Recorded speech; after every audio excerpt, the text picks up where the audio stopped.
Checkpoints is presented by pharmaceutical company GM Pharma.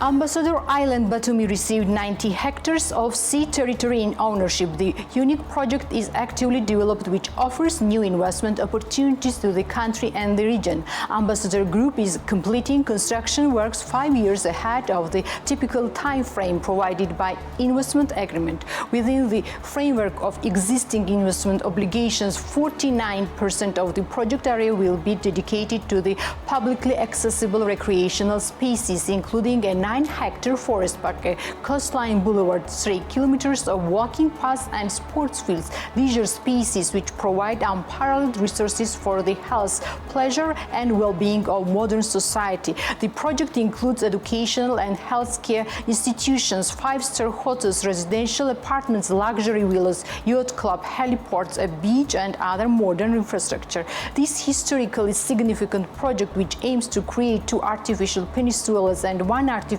island in the seas, being developed with full adherence to the sustainable development and smart city principle, and will serve to establish new standards for urban development in the region. The island project is being implemented by Ambassador Group in collaboration with various international companies, including architecture and engineering company Yoxel Project and British company Arup, which is involved in the urban planning projects worldwide. GMT Group, which operates branded hotels Tbilisi, Marriott, Courtyard, Marriott and Moxy Tbilisi, says that the current season has been difficult for the hospitality industry. Mariam Khakadze, marketing and communications manager of the group, told BMDG that hotel occupancy rate have significantly decreased compared to the same period last year.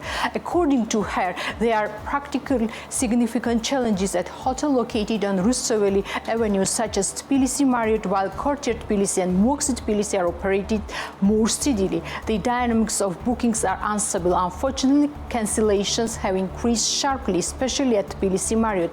The first quarter is a relatively difficult month in terms of occupancy, and some positive dynamics are observed from the second quarter. However, the final results will be largely depend on economic and political environment in the country, Khakadze said. As for the markets, Khakadze says that their customers are traditionally from India, United Arab Emirates, China and the United States. In the case of European tourist, demand has significantly decreased. This season, demand from Europe has significantly decreased. Regional tourists are more active, but they are more price sensitive, so flexible price strategy is needed, Mariam Khakadze noted. For the first time in the Trans-Caucasus region, trucks, commercial vehicles and buses will all be served at a single location. The Tegeta branded multifunctional service center is located on Didi-Romi LA Tbilisi bypass road. Built to the standards of German manufacturer MAN, the facility accommodates both transit and local vehicles. Spanning more than 4 hectares, this regional hub offers automotive services using state-of-the-art equipment. Customers will be able to access a wide range of high-standard services for the first time in Georgia, among them trunks, painting, bodywork and maintenance of refrigeration systems, in addition to repair and diesel maintenance. This facility is unique in the region. The majority of the center, including the showroom and main service area, are already operational, with the service area expected to be fully operational by fall this year. The overall investment for the project exceeds 80 million lari. Hotelier Murachashvili says that the situation in Gudauri is better than last year. As she told BMDG, both bookings and the number of nights spent have increased. Speaking to BMDG about the current trends, the managing partner of Hotel Roche Gudauri and West in Georgia, Kutaisi, noted that hotels in Gudauri are mainly visited by foreign visitors. In Gudauri, the average daily rate has increased compared to last year, and the occupancy rate in the booking area has also grown. For example, in January last year, we had about 56%, and today we have already exceeded 81%.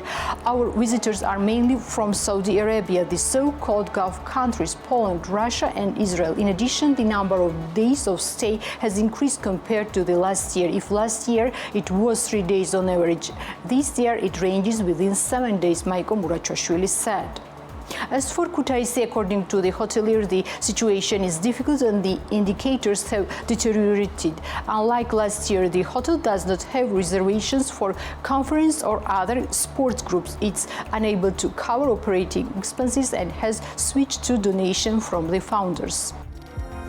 Leather bag manufacturing company Qisa plans to create a new collection for Georgian customers. The brand's founder, Ekaterina Ramishvili, spoke about this with BMWG. According to Ramishvili, at their time, production is fully export-oriented and products are sold online through their own website and Etsy platform. However, due to the increased demand, the company decided to enter the Georgian market as well, which is currently in the working process. We have steady sales in international markets and don't plan to add new sales channels yet, as we are focused on meeting the demand on Etsy and our platform. Both platforms work only for export and the demand for our product is high. The demand in the Georgian market is also very high, so we plan to produce a new collection for Georgian customers by spring. This collection will be sold only in Georgian market, Ramishvili said. The company received US aid grant 2 years ago, which will re-equip the factory and double productivity. The company works on premium products, which takes up to 3 days to make each bag.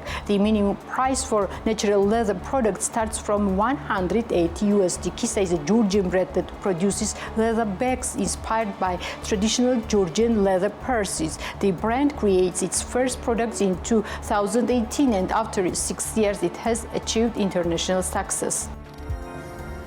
Wine company Toreli Winery is working on expanding export markets. Nika Javakishvili, co-founder of a small business, spoke about this with BMWG. Toreli Winery is a family business located in Saguramo, which appeared on the market in 2021. At the moment, the winery produces 6 types of clay wines and employs 6 people in the winery. According to the co-founder of the company, the main share of their wines is sold in Europe, namely in Germany and Netherlands.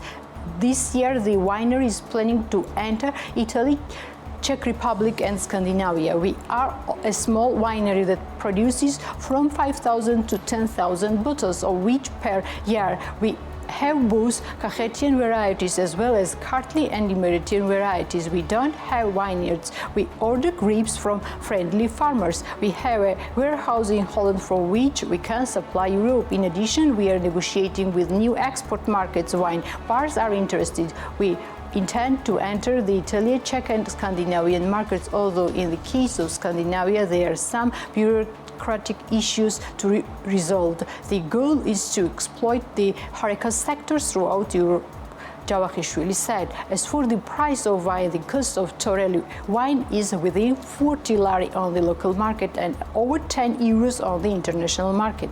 He said that despite the company's plans to diversify exports, increasing productivity is not on the agenda so that the winery can maintain its quality. The gastro-tourist space Lagvani Winery, located in Akhmeta, has been temporarily shut down. Founder Sanata Tituashvili told BMWG that the decision was made due to the lack of tourists. According to her, the winery previously hosted guests from all over the world. However, in the light of events taking place in the country, their winery has not received any guests since the New Year. We had tourists from all over the world, but after the New Year, I have not seen anyone. There are no tourists. Demand has also dropped in the light of the events taking place in the country. That's why we closed the cellar in Akhmeta and moved to Tbilisi. At this stage, I'm taking a break and I'm studying French cuisine so that later I can develop the series and offer new products to the customers, the founder of the winery said. Lagvani Winery is a gastronomic space located in Akhmeta. The winery produces 5 types of Cahetian wines. The winery employs 5 people permanently and increases the workforce during the season. LLC Rancho Gardabani plans to produce cheese and Ayran. The company's lawyer Armas Khardziani spoke to BMWG about this. According to him, the company has already built a plant and also purchased a cheese and Ayran production machine. According to the Khardziani, the company invested $140,000 to build the plant and spent 75,000 euros to acquire the equipment. We bought a cheese and Ayran production machine. However, at the first stage, we plan to produce Ayran because we have other ideas about cheese. We are going to produce sulguni using Svanetian technology. At this stage, re-equipment is needed to turn the enterprise into a factory. Production will be launched in the spring, Armas Khardziani said. According to the lawyer of Rancho Gardabani, negotiations are currently underway with the company Nicora, and it's likely that after reaching an agreement, their products will be sold in the chain markets. Rancho Gardabani has a judge cattle farm in Gardabani for 3 years. The farm currently produces up to 800 liters of milk per day. This year, it plans to increase its productivity to over 3 tons. The Checkpoints is presented by pharmaceutical company GM Pharma.